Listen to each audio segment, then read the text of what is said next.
జై శ్రీరామ్. శ్రీమాత్రే నమః. శ్రీ గురుభ్యో నమః. 2025 సంవత్సరం నవంబర్ 28వ తారీఖు ఒక విశేషాంశం గోచారంలో చోటు చేసుకుంటుంది. ఈ విశేషాంశం ఏంటంటే కర్మఫలదాత అయిన శనేశ్వరుడు.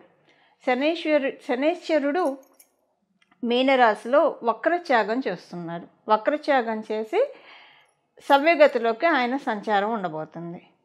వక్రత్యాగం చేసి సవ్యగతిలోకి ఆయన మీనరాశిలో ఉండడం వల్ల ద్వాదశ రాశుల వాళ్ళకి, ద్వాదశ లగ్నాల వాళ్ళకి ఎలాంటి ఫలితాలు ఉంటాయో మనం ఇప్పుడు చూద్దాం.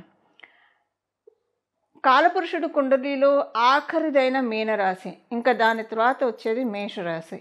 సో ఈ 12వ స్థానంలో శనేశ్వరుడు వక్రగతి కావచ్చు, శనేశ్వరుడు సవ్యగతి కావచ్చు. ఈ రెండూ కూడా చాలా మేజర్ రోల్ ప్లే చేస్తాయి ద్వాదశ రాశుల వాళ్ళకి, ద్వాదశ లగ్నాల వాళ్ళకి. ఈ ముఖ్య భూమిక ఏంటి, ఏ విషయాల్లో బాగుంటుంది, ఏదన్నా విషయాల్లో జాగ్రత్తల్ని సూచిస్తుందా, ఇవన్నీ కూడా మనం ఇప్పుడు ఒకసారి తెలుసుకుందాము. ద్వాదశ రాశుల వాళ్ళకి, ద్వాదశ లగ్నాల వాళ్ళకి యూనిక్గా అందరికీ, అంటే ద్వాదశ రాశుల వాళ్ళకి, ద్వాదశ లగ్నాల వాళ్ళకి, 27 నక్షత్రాల వాళ్ళకి అందరికీ అప్లికేబుల్ అయ్యే పాయింట్స్ ఒకసారి మనం ఇప్పుడు చూద్దాం.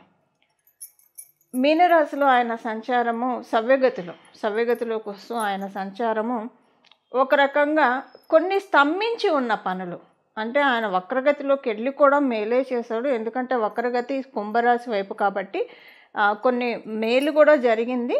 అయితే దాంట్లోనే కొంచెం స్తంభించిపోయిన అంశాలు కూడా ఉన్నాయి.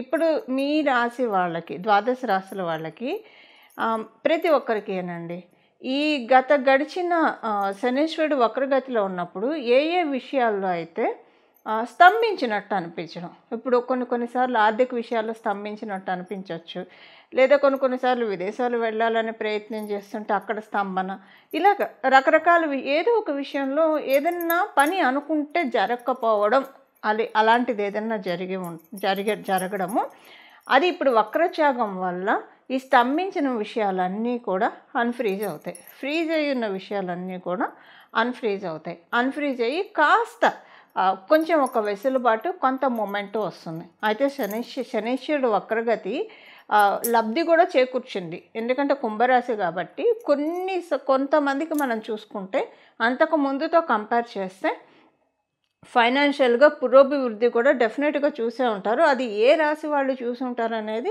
మీ రాశికి వచ్చినప్పుడు మనం మాట్లాడుకుందాం.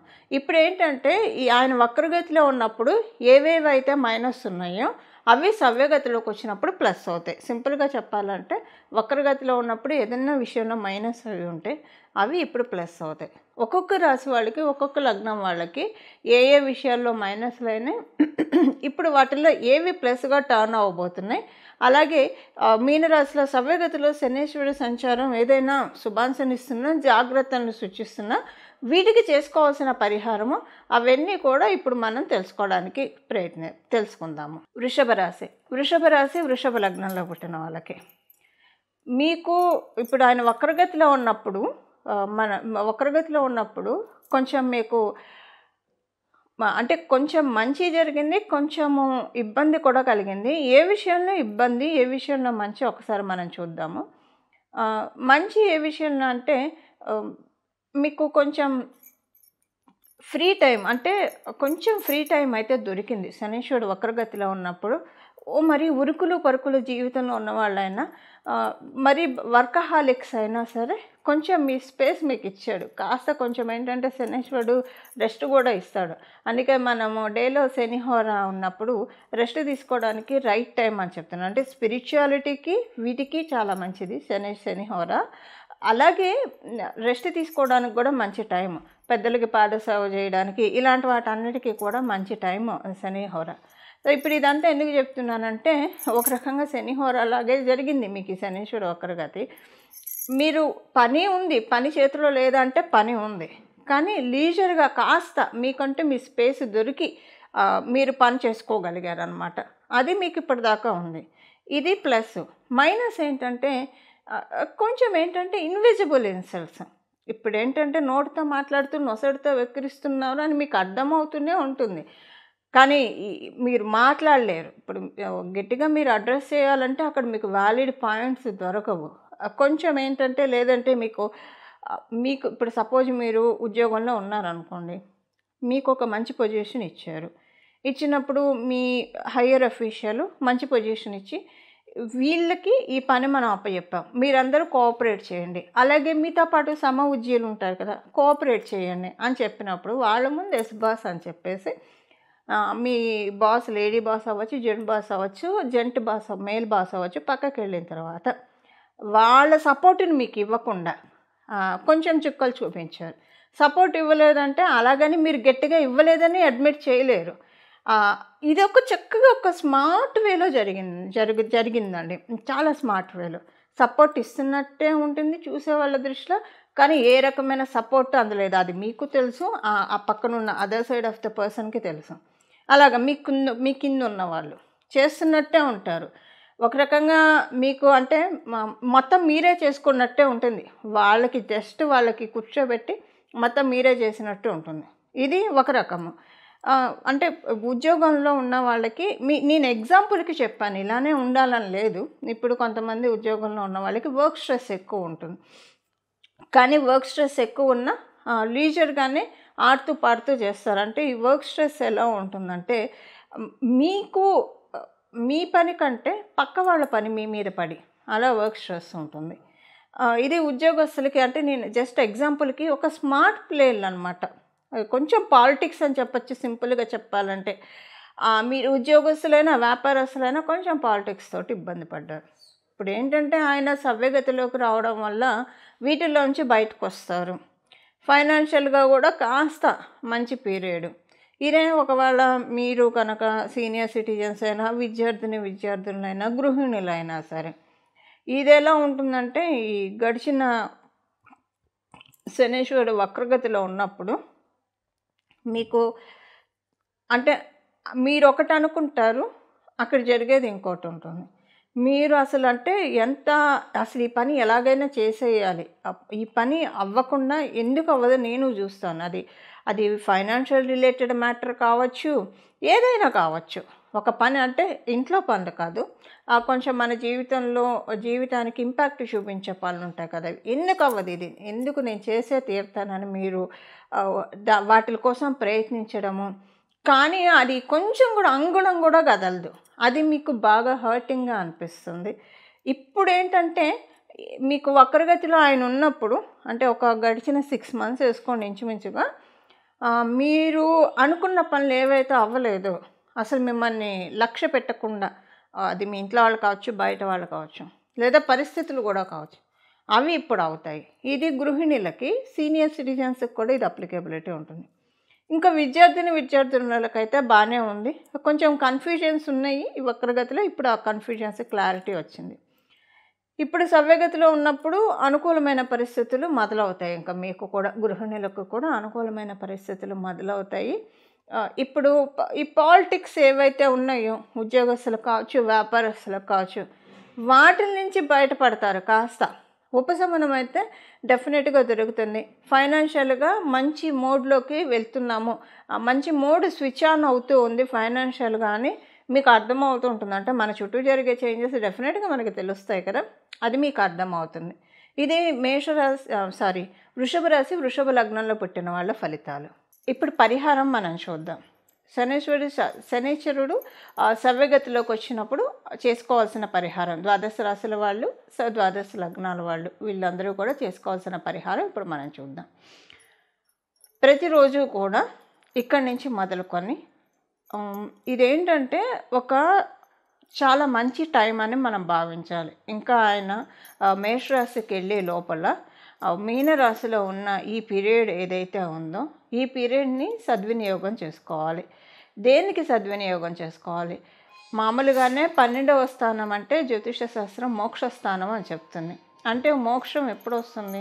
మోక్షం అంటే మన కష్టాల నుంచి బయటపడటం కూడా మోక్షంగానే మోక్షమే అవుతుంది. దేనికైతే మనం ఇబ్బంది పడుతూ ఉన్నామో వాటి నుంచి మనల్ని ముక్తి కలిగించే రాశి మీనరాశి. మనం జనన మరణ చట్రం నుంచి కూడా బంధ విముక్తులు అవ్వాలంటే మీనరాశినే మనం చూస్తాం. అంటే సహజ కాలపురుషుడు కుండలిలో 12వ రాశి అయింది కాబట్టి. ఇప్పుడు కర్మఫలదాత అయిన శని మహారాజు మీనరాశిలో ఉండడం వల్ల కర్మ బంధనాల నుంచి మనల్ని మనం కాపాడుకోవడానికి, అలాగే ముక్తి పొందడానికి, ఏవైనా ఇబ్బందులు ఉంటే వాటిల్లో నుంచి మనల్ని మనం లిబరేట్ చేసుకోవడానికి ది బెస్ట్ టైం ఇక్కడి నుంచి మొదలుకొని ప్రతిరోజు కూడా 3 సార్లు హనుమాన్ చాలీసా చదువుకోవడము. అసలు ఎప్పుడు కూడా హనుమాన్ చాలీసా చదువుకుంటే చాలా మంచిది.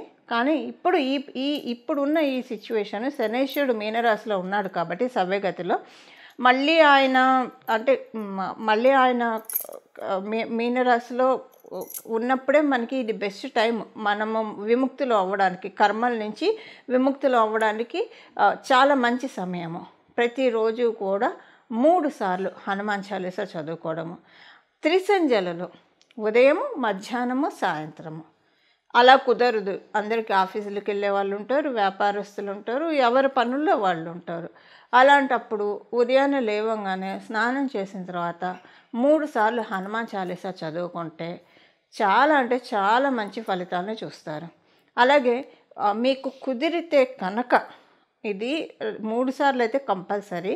మీకు కుదిరితే చూడండి 9 సార్లు ప్రతిరోజు హనుమాన్ చాలీసా చదువుకోవడానికి ప్రయత్నించండి. మనకున్నవి 9 గ్రహాలు. సో 9 గ్రహాలు ఒక్కొక్క గ్రహానికి ఒక్కొక్కసారి చప్పున మనం భావిస్తూ 9 సార్లు కనుక ప్రతిరోజు హనుమాన్ చాలీసా ఎవరైతే పారాయణం చేస్తారో వాళ్ళకి సంజీవిని పర్వతాన్ని మన గుమ్మం ముందు తెచ్చిపెడతాడు హనుమంతుడు. ఎందుకు సంజీవిని పర్వతం అంటున్నానంటే, రామాయణంలో మనకి తెలుసు, లక్ష్మణస్వామిని సంజీవిని పర్వతాన్ని తీసుకొచ్చి ఆ సంజీవిని అనే మూలికతోటి ఆయనకి మళ్ళీ జీవాన్ని ప్రసాదించాడు హనుమంతుడు. సో మనకి ఈ కష్టాలన్నిటి నుంచి, మన లైఫ్లో ఉన్న కష్టాలన్నీ మృతి చెంది మన లైఫ్లో ఉన్న సుఖాలు, ఇప్పుడు మన జన్మజాతకంలో ఉన్న యోగాలు ఒక్కొక్కసారి ఇన్యాక్టివ్ స్టేజ్లో ఉంటాయి, యాక్టివ్ స్టేజ్లో ఉండవు. ఒక్కొక్కసారి యోగాలు ఉన్న అనుభవం, ఇప్పుడు సపోజ్ షుగర్ పేషెంట్కి ముందు స్వీట్లు ఎన్ని ఉన్నా తినలేరు. సో అంటే అనుభవ యోగ్యంలో ఉండాలి, ఏదైనా మనకు అనుభవ యోగ్యంలో ఉండాలి. అలా అనుభవ యోగ్యంలోకి తేవడానికి, అలాగే స్పిరిచువల్గా బాగా ఇంక్లైన్ అవ్వడానికి, ఆధ్యాత్మికంగా మనల్ని మనం ప్రోగ్రెస్ చేసుకోవడానికి 12వ రాశి అంటేనే ఆధ్యాత్మికతని బాగా సూచిస్తుంది. సో ఎందుకంటే మనము ఈ శరీరంలో ఉన్నప్పుడు రెండిటికి మనం ప్రాధాన్యత ఇవ్వాలి. లౌకికంగాను మన పనులు మన బాధ్యతలను మనం నిర్వహిస్తూ ఇదే శాశ్వతం అని మనం పెట్టుకోకుండా ఆధ్యాత్మికంగా కూడా మనం పురోభివృద్ధిని సాధించాలి. 2 గ్రోత్ మనం సైమల్టేనియస్గా చూసుకోవాలి. దీనికి ఈ బ్యాలెన్స్ మనకి హనుమంతుడు ఇస్తాడు. కష్టాలన్నిటినీ ఆయన తోకతోటి జాడించి కొట్టి అవతల పడేస్తాడు. 9 సార్లు రోజు హనుమాన్ చాలీసా చదువుకోవడం వల్ల అలాగే జీవం పోస్తాడు. అనారోగ్యవంతులకి ఆరోగ్యము, అలాగే మనకి ఏ సమస్యలు ఉంటే, ఫైనాన్షియల్గా ఇబ్బందులు ఉంటే జీవం పోస్తాడు. అందుకే అన్నాను, సింపుల్గా సంజీవిని పర్వతాన్ని మనకు అందిస్తాడు. ప్రతిరోజు 9 సార్లు హనుమాన్ చాలీసా చదువుకొని అసలు మీరు చూడండి, ప్రతిరోజు 9 సార్లు కొంచెం కుదుర్చుకొని చూడండి.